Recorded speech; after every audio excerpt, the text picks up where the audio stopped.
नमस्कार ओडिशावासी शुभ सकाळ आज हूँ मे 4 रविवार आज रही देश विदेश राज्य 20 गुरुत्वपूर्ण खबर भल लगे वीडियो को लाइक करने सहित चैनल नुआ थे सब्सक्राइब करदे सहित आपण जिलार नाम लिखिदेवे जहाँफल प्रत्येक दिन आप जिलार खबर पाइपर तेज कौन रही आज खबर चलता नजर पकाइबा। राज्य में जारी रही काल बैशाखी वर्षा राजधानी में काल बैशाखी तांडव धूली जड़ सहित प्रबल अति प्रबल वर्षा देखा मिली से नहीं कि 25 जिला को रेड वार्निंग जारी करिपाग विभाग आसंता 24 घंटा 8 जिला को ऑरेंज वार्निंग जारी कर भुवनेश्वर पाणीपाग विभाग मयूरभंज बालेश्वर केन्दुझर सुंदरगढ़ गजपति मालकानगिरी कोरापुट रायगढ़ जिला को येलो वार्निंग बिजुली घड़घड़ी सहित कुआपथर वर्षा हो आशंका कर 50 ରୁ 60 किलोमीटर पर्यंत पवन बोईपे सेपरी 22 जिला को येलो वार्निंग जारी आसंता 5 तारिख जाए 5 जिला को ऑरेंज वार्निंग जारी राजधानी में काल बैशाखी तांडव गतकाली देखा मिली जहाँफल गछठू आरंभ कर विभिन्न प्रकार बिजुली खुंट उपड़ी पड़ी घड़घड़ी सहित पाखापाखि 2 घंटा पर्यंत वर्षा देखा मिलता एने कि 25 जिला को रेड वार्निंग आसंता 3 दिन जाए प्रबल अति प्रबल वर्षा हो सूचना मिलूची। खूब शीघ्र आसो नुआ इवी पॉलिसी अधिक अधिक इलेक्ट्रिक गाड़ी व्यवहार खूब शीघ्र इवी पॉलिसी आसो उपमुख्यमंत्री कनक वर्धन देवसिंह एने सूचना देते सरकारी ऑफिस भवन में सौर पैनल लगे बाध्यतामूलक हो समस्त सरकारी कर्मचारी इवी गाड़ी व्यवहार करने उचित बोली उपमुख्यमंत्री शक्ति मंत्री केबी सिंह देव कहते जहाँफल प्रत्येक सरकारी कर्मचारी एथर इवी गाड़ी चलाइबे राज्य में सरकारी कार्यालय आसंता 5 वर्ष मध्य सौर पैनल वर्तमान कटक भुवनेश्वर कार्यालय गुड़िक लगे आग को समस्त सहर में शक्ति सचिव विशाल देव सूचना देते। पाकिस्तान उपर मोदी सरकार ने बड़ कार्यानुष्ठान एवं सबू बंद पहलगाम आक्रमण पर भारत पाकिस्तान विरोध में कठोर कार्यानुष्ठान ग्रहण करिछि सुरक्षा अर्थनैतिक रणनीति को ध्यान रखी मोदी सरकार पाकिस्तान आमदानी उपर रोक लगाई भारत सरकार पाकिस्तान आसुत विभिन्न प्रकार जिनिस सामग्री प्रत्यक्ष व परोक्ष आमदानी को संपूर्ण निषिद्ध कर निष्पत्ति को तुरंत प्रभाव कार्यकारी कर भारत आमदानी निषिद्ध कर निष्पत्ति माध्यम स्पष्ट कर पर्यंत पाकिस्तान आतंकवादी को समर्थन कर चलिबो नहीं जेपर्यंत कौन सहयोग दिज्व नहीं तेज तार वाणिज्य एवं कूटनैतिक जेकोसी हो सबकि बंद करपटे पाकिस्तान को छड़ा भारत में जेकोसी पाकिस्तान लोक आईपर ना सहित वीसा बंद करने सहित सिंधु जल आरंभ कर विभिन्न प्रकार सामग्री बंद कर जहाँफल इ कमर्स मध्यम अर्डर कर पाकिस्तान जिनस गुड़िक सामिल था बंद कर कौन प्रकार पाकिस्तान जिनस रहा सेलिब्रिटी अकाउंट को बैन कर न्यूज चैनल को बैन कर संपूर्ण रूपे कहबा गले पाकिस्तान उपर एवं विभिन्न प्रकार चाप पकई भारत दीघार जगन्नाथ मंदिर को नहीं श्रीमंदिर कार्यालय बैठक पर बैठक बसुची मतदान सेवायत निजक चिठी लिखा तेज बैठक में महाप्रभुंर 3 बाड़र बाड़ग्राही सहित संपूर्ण आलोचना होता तेज कह 4टी बिंदु को नहीं विशेष आलोचना होता प्रथम दीघा जगन्नाथ धाम नाम परिवर्तन लगी सरकार स्तर में प्रयास कर मध्य अन्यतम धाम हूँ श्रीक्षेत्र पुरी धाम आ जगन्नाथ धाम दीघा को कहवा संपूर्ण भूल आ समुद्र को महोदधि कहवा संपूर्ण भूल सेपरी महाप्रभुंर दारू काट व्यवहार कर तदंत चलो जो मैंने सठिक उत्तर दे पारे कि नहीं सुभद्रा बाड़ग्राही रामदास महापात्र पचारि समस्त निजक संपूर्ण आउठार बैठक एभली खबर पर मतामत देते आसंता संध्या सुधा मुख्य प्रश्न को जनाया लिखित मतामत देवे सब सेवायत निजक चिठी लिखाई जहाँफल तदंत करुच्ची प्रकृत रहस्य खोल प्रकृत में नवकरबल काठ बड़का काठ व्यवहार होइछि कि नहीं तदंत चली जदि धरा पड़ो तुरंत कार्यानुष्ठान नियाजिबो। भारत आसब डेंगू वैक्सीन शेष पर्यायर परीक्षा तेज भारत आसंता वर्ष अर्थात 2026 प्रथम डेंगू टीका आणिबो लॉन्च करने जापरी परिस्थिति आशा कर भारत आसंता वर्ष सुधा डेंगू टीका आणिबो किंतु एही टीका जापान औषध टीका टाकड़ा सहित सहयोग विकसित होइबो तेज मेक इन इंडिया पदक्षेप समर्थन कर हैदराबाद भित्तिक बायोलॉजी ई बायो ई सहित जोगाजोग कर भारतीय स्थानीय भाव उत्पादित करिबो ତେବେ କୁହାଯାଉଛି ଯେ ଏହି ଡେଙ୍ଗୁ ଟୀକା ଦ୍ୱାରା ସମସ୍ତ ପ୍ରକାର ରୋଗ ମଧ୍ୟ ଭଲ ହେବ। 4ଟି ଡେଙ୍ଗୁ ଭାଇରସ ସେରୋଟାଇପ ବିରୁଦ୍ଧରେ ସୁରକ୍ଷା ପ୍ରଦାନ କରେ। ଏହାକୁ ମେ 2024 ପର୍ଯ୍ୟନ୍ତ ବିଶ୍ୱ ସ୍ୱାସ୍ଥ୍ୟ ସଂଗଠନ WHO ଦ୍ୱାରା ଅନୁମୋଦିତ କରାଯାଇଛି। ଇଣ୍ଡୋନେସିଆ, ଥାଇଲାଣ୍ଡ, ଆର୍ଜେଣ୍ଟିନା, ବ୍ରାଜିଲ, ୟୁରୋପୀୟ ୟୁନିୟନ ସମେତ ଅନେକ ଦେଶରେ ବ୍ୟବହାର ପାଇଁ ଅନୁମୋଦନ ମଧ୍ୟ ମିଳିଛି। ଏହି ଟୀକା କ୍ଲିନିକାଲ ପରୀକ୍ଷା ଏବଂ ଦୃଢ ଇମ୍ୟୁନିଟି ତା ସହିତ ମଧ୍ୟ ନିରାପତ୍ତା ପ୍ରଦର୍ଶନ କରିଛି। ତେବେ କୁହାଯାଉଛି ଯେ ସେରୋ ପଜିଟିଭ ଏବଂ ସେରୋ ନେଗେଟିଭ ଉଭୟ ବ୍ୟକ୍ତି ଯେଉଁଥିରେ ପିଲା କିଶୋର ମଧ୍ୟ ସାମିଲ ଅଛନ୍ତି ସେମାନଙ୍କ ମଧ୍ୟରେ ସ୍ଥାୟୀ ପ୍ରତିରକ୍ଷା ସୃଷ୍ଟି କରିବ। 2023 ଏହାର ଶୁଭାରମ୍ଭ ହେବା ପରଠାରୁ ବିଶ୍ୱରେ ମଧ୍ୟ 10 ମିଲିୟନରୁ ଅଧିକ ଡୋଜ ଦିଆଯାଇଛି। ଭାରତରେ ସ୍ଥାନୀୟ ସୁରକ୍ଷା ସୃଷ୍ଟି ଏବଂ କ୍ଲିନିକାଲ ପରୀକ୍ଷା ଚାଲିଛି। 2026 ସୁଦ୍ଧା ନିୟାମକ ଅନୁମୋଦନ ମିଳିବ। ତା ସହିତ ଟାକାଟ ଘରୋଇ ଏବଂ ସରକାରୀ ଉଭୟ କ୍ଷେତ୍ରରେ ଏକକାଳୀନ କ୍ୟୁଡେକ ପ୍ରଚଳନ କରିବାକୁ ଯୋଜନା ରଖାଯାଇଛି। ସାର୍ବଜନୀନ ଟୀକା କାର୍ଯ୍ୟକ୍ରମ ମୁଖ୍ୟତଃ WHO ଦ୍ୱାରା ନିର୍ଦ୍ଦେଶାବଳୀ ଅନୁଯାୟୀ ଶିଶୁ ଜନସଂଖ୍ୟା ଉପରେ ଧ୍ୟାନ ଦିଆଯିବ, ଯେତେବେଳେ ଘରୋଇ କ୍ଷେତ୍ରରେ ବୟସ୍କ ମାନଙ୍କ ପାଇଁ ମଧ୍ୟ ଟୀକା ଉପଲବ୍ଧ ହେବ। CBSE ର ବଡ଼ ପରିବର୍ତ୍ତନ, ପ୍ରଥମେ ମିଳିବ ପଥର ଖାତା, ତାପରେ ମିଳିବ ରିଭ୍ୟୁଲେସନ।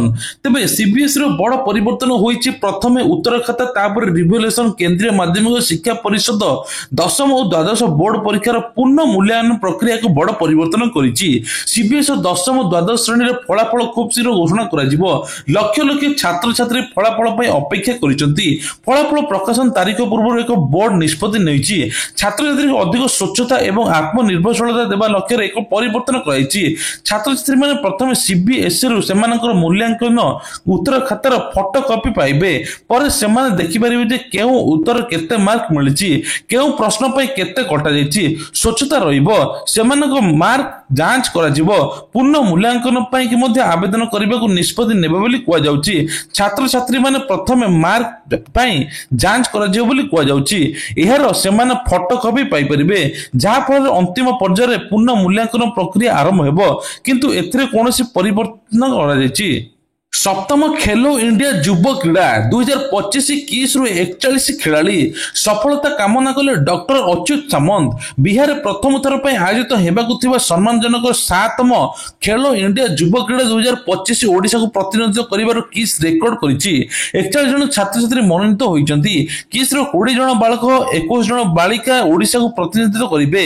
ବିହାର 5ଟି ପ୍ରମୁଖ ସହରରେ ମେ 4ରୁ ପାଟନା, ରାଜଗିର, ଗୟା, ଭାଗଲପୁର, ବସୁଗେଇପୁର ତା ସହିତ ମଧ୍ୟ ପ୍ରତିଯୋଗିତା ଅନୁଷ୍ଠିତ ହେବ। ମୋଟ 27 ବିଭାଗର ପ୍ରତିଯୋଗିତା ହେବାକୁ ଥିବା ବେଳେ କିସ୍ ଖେଳାଳିମାନେ 6 ବିଭାଗରେ ଅଂଶଗ୍ରହଣ କରିବେ। ରଗ୍ବିର 19 ଖେଳାଳି, ସେପାକ ଟ୍ରାକ୍ରେ 15 ଜଣ, ଦୌଡ଼, କୁଦ, ୟୁଡୋ, ସାଇକେଲ ଚାଳନା ଲେଖାଏଁ ମଧ୍ୟ କରିବେ ବୋଲି କୁହାଯାଉଛି। ତେବେ କୁହାଯାଉଛି ଖୋଖୋରେ ମଧ୍ୟ 4 ଜଣ ଅଂଶଗ୍ରହଣ କରିବେ। ଏଥିରେ ଖୁସି ବ୍ୟକ୍ତ କରି କିଟ୍ ଏବଂ କିସ୍ ପ୍ରତିଷ୍ଠାତା ଡକ୍ଟର ଅଚ୍ୟୁତ ସାମନ୍ତ କିସ୍ ସମସ୍ତ ଖେଳାଳିମାନଙ୍କୁ ଶୁଭେଚ୍ଛା ଜଣାଇଛନ୍ତି। ଆଉ ଓଡ଼ିଶା ପାଇଁ କି ମଧ୍ୟ ଗର୍ବ। ମେ 12ରୁ କାର୍ଯ୍ୟକ୍ରମ ହେବ ଭୁବନେଶ୍ୱର ନୂଆ ଷ୍ଟେସନ, ଚଳାଚଳ କରିବ 3 ଏକ୍ସପ୍ରେସ। ତେବେ କୁହାଯାଉଛି ଯେ ପୂର୍ବରୁ ଭୁବନେଶ୍ୱର ମୁଖ୍ୟ ଷ୍ଟେସନ ପରିବର୍ତ୍ତେ 3ଟି ଟ୍ରେନ୍ ଏବେ ଗଡ଼ିବ। ତେବେ ସେହି ଟ୍ରେନ୍ ଗୁଡ଼ିକ ହେଲା 11020, 11019, ଭୁବନେଶ୍ୱର ମୁମ୍ବାଇ ଏବଂ କୋଣାର୍କ ଏକ୍ସପ୍ରେସ, ଭୁବନେଶ୍ୱର ସିକନ୍ଦରାବାଦ, ଭୁବନେଶ୍ୱର ବିଶାଖା ଏକ୍ସପ୍ରେସ, ଭୁବନେଶ୍ୱର ବିଶାଖା ପାଟଣା, ତାପରେ ବିଶାଖା ଇଣ୍ଟରସିଟି ଏକ୍ସପ୍ରେସ। ତେବେ କୁହାଯାଉଛି ଯେ ଏବେ ଏହି ସବୁ ଟ୍ରେନ୍ ଗଡ଼ିବ। ସେପରି ମେ 11 ଠାରୁ ସିକନ୍ଦରାବାଦ ଛାଡୁଥିବା ବେଳେ 17016 ସିକନ୍ଦରାବାଦ ଭୁବନେଶ୍ୱର ଏକ୍ସପ୍ରେସ ମଧ୍ୟ ଗଡ଼ିବ, ଯାହାଫଳରେ ଯାତ୍ରୀମାନେ ସହାୟତା ମଧ୍ୟ ହେବେ। ସେପଟେ 65ଟି ଟ୍ରେନ୍ ଏଥର ପୁରୀକି ଗଡ଼ିବ। ରଥଯାତ୍ରା ଆଗକୁ ଦୃଷ୍ଟିରେ ରଖି ସରକାର ଏଭଳି ନିଷ୍ପତ୍ତି ନେଇଛନ୍ତି। ମୁଖ୍ୟମନ୍ତ୍ରୀ ଦେଲେ ଅନୁକମ୍ପା ରାଶି। କଟକ ଖାନନଗର ବ୍ରିଜ ନିର୍ମାଣ ଅଘଟଣ ଘଟିଛି। ଏଥିରେ 5 ଜଣ ଶ୍ରମିକ ଚାପି ହୋଇଯାଇଛନ୍ତି। ଏହି ଘଟଣା ଗୁରୁତର ଭାବେ ନିଆଯାଇଛି। କଟକ ବଡ଼ ମେଡିକାଲକୁ ସ୍ଥାନାନ୍ତରିତ ମଧ୍ୟ କରାଯାଇଛି। ସୂଚନା ମୁତାବକ ବ୍ରିଜର ସ୍ଲାବ ଖସି ପଡ଼ିବାରୁ ଚାପି ହୋଇଗଲେ ଶ୍ରମିକ। ଗୁରୁତର ମଧ୍ୟରୁ 3 ଜଣଙ୍କ ଅବସ୍ଥା ଗୁରୁତର ହୋଇଛି, 2 ଜଣଙ୍କର ମୃତ୍ୟୁ ମଧ୍ୟ ହୋଇଛି। ତେବେ କୁହାଯାଉଛି 2 ଜଣଙ୍କ ପ୍ରାଣହାନି ବେଳେ 5 ଲକ୍ଷ ଟଙ୍କା ସହାୟତା ରାଶି ଘୋଷଣା କରିଛନ୍ତି ମୁଖ୍ୟମନ୍ତ୍ରୀ। ସୁଭଦ୍ରାକୁ ନେଇକି ବଡ଼ ଅପଡେଟ୍, ଏଣିକି 15,000 ଟଙ୍କା ମିଳିବ। ଯେଉଁମାନେ ପାଇନାହାନ୍ତି ସେମାନଙ୍କୁ 15,000, ଯେଉଁମାନେ ପ୍ରଥମ ଦ୍ୱିତୀୟ ପାଇଛନ୍ତି ସେମାନଙ୍କୁ ତୃତୀୟ କିସ୍ତି 5,000। ଏସବୁ ମିଳିବ ରକ୍ଷାବନ୍ଧନ ଦିନ। ଉପମୁଖ୍ୟମନ୍ତ୍ରୀ ପ୍ରଭାତୀ ପରିଡ଼ା କହିଛନ୍ତି ମହିଳାମାନଙ୍କୁ ଏଥର ସମସ୍ତ ପ୍ରକାର ସହଯୋଗ ମଧ୍ୟ ମିଳିବ। ଏସ୍ଏଚ୍ଜି ମହିଳାକୁ ସାମିଲ କରିବା ପାଇଁ ଆହ୍ୱାନ ଦିଆଯାଇଛି। ଯେଉଁମାନେ ଏସ୍ଏଚ୍ଜି ମହିଳାର ନାହାନ୍ତି ପ୍ରତିଟି ଗାଁ ଗାଁ ବୁଲି ଅଙ୍ଗନବାଡି ସାମିଲ କରିବେ। ତା ସହିତ ଲକ୍ଷପତି ଯୋଜନାରେ ମଧ୍ୟ ସାମିଲ ହେବେ। ସୁଭଦ୍ରା ଯୋଜନା ଏମିତି ଏକ ଯୋଜନା ଯାହାଫଳରେ 1 କୋଟି ଲୋକ ମଧ୍ୟ ସାମିଲ ହୋଇଛନ୍ତି।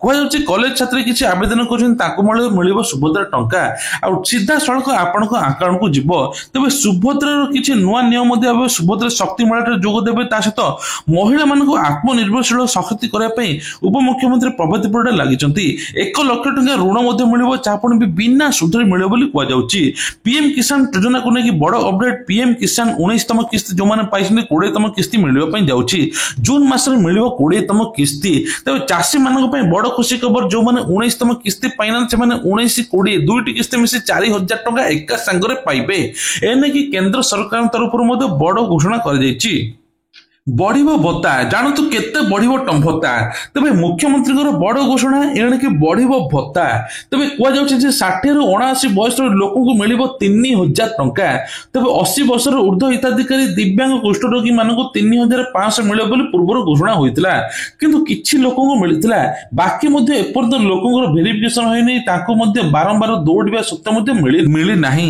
किंतु एबे मुख्यमंत्री कहिसेंती प्रतिश्रुति मुताबिक बीजेपी सब किछि करूची आगु मध्ये भत्ता टंका बढ़ेबार लक्ष्य रखिछि तुरंत आपन को भत्ता टंका मिलिबो एवं ता सहित मध्ये बढ़िकी आसी बोली कह जाउछि भारत रे हेबो जाति भित्तिक जनगणना केंद्र सरकार एने की सूचना दैचंती एने की सबुटी बे चर्चा चलीछि जाति गणना पुणी कोन एही निष्पत्ति को राजनीतिक दल समर्थन जणाउथा बेले श्रेय नेबा को समस्त आगभर एवं एहार भितरे मध्ये भारतर संख्या लघु जाति भित्तिक प्रसंग अनेक द्वंद्व मध्ये सृष्टि करिछि सामाजिक न्याय और समानता पई जाति भित्तिक जनगणना आवश्यक राजनैतिक दल कहते या श्रेय एवं राजनीति आरंभ हो हिंदू धर्म जाति विषय अनेक जानिता बेले जनगणना समस्या न हो पारे किंतु संख्या लघु क्षेत्र में केमिति हेबो जनगणना ताहा मध्ये समस्या सृष्टि करुछि कारण देश में अनेक धर्म रही जो धर्म जाति शब्द नाही आ एपटे केंद्र सरकार निष्पत्ति नहीं जाति गणना हेबो जाति विरोध में स्वर उठाई गौतम बुद्ध या परे आरंभ होइतिला बुद्ध धर्म रे बौद्ध भिक्षु नुहति ता सहित बौद्ध उपासक कहती जाति तांकर नाही सेपरि सिख धर्मावलंबी कहते जे आमर धर्म उच्च नीच बोली नाही किंतु खूब शीघ्र जाति भित्तिक जनगणना हेबा पई जाउछि बोली केंद्र सरकार कहिसंती गाड़ी चालक बड़ खबर एणिके गाड़ी चलाइले आपण को गणिबा पई पड़िबो टंका तबे घर बाहरले माने आपणकर डॉक्यूमेंट अप टू डेट करि दियंतु सरकार कड़ा निष्पत्ति नइचंती तबे गाड़ी रे इंश्योरेंस नथिले 4,000 टंका पर्यंत आपणकर फाइन पड़िबो टोल गेट क्रॉस करि जाई परिबे नाही गाड़ी रे जदी आपणकर पॉल्यूशन नथिबो 10,000 टंका पर्यंत फाइन पड़िबो रॉन्ग रूट रे गाड़ी चलाइले 5,000 टंका फाइन पड़िबो हेलमेट नथिले मध्ये 1,000 टंका पर्यंत फाइन पड़िबो फोन रे कथा हेले मध्ये 1,000 ରୁ 5,000 टंका फाइन पड़िबो तेणु आपण माने गाड़ी चलला बेले सतर्कता सहित अवलंबन करंतु सरकार एबे प्रतिटी गाड़ी रे साइलेंसर पाइप खोली की रखि दैछि डबल हॉर्न लगाइले मध्ये फाइन पड़िबो तेणु सब नियम मानिबा को पड़िबो बोली एपडे कुआ जाइछि तबे ये थिला आजर किछटा गुरुत्वपूर्ण खबर एई बेला खबर प्रत्येक दिन देखिया पई हेले चैनल को सब्सक्राइब करे पई भूलिबे नाही जय जगन्नाथ।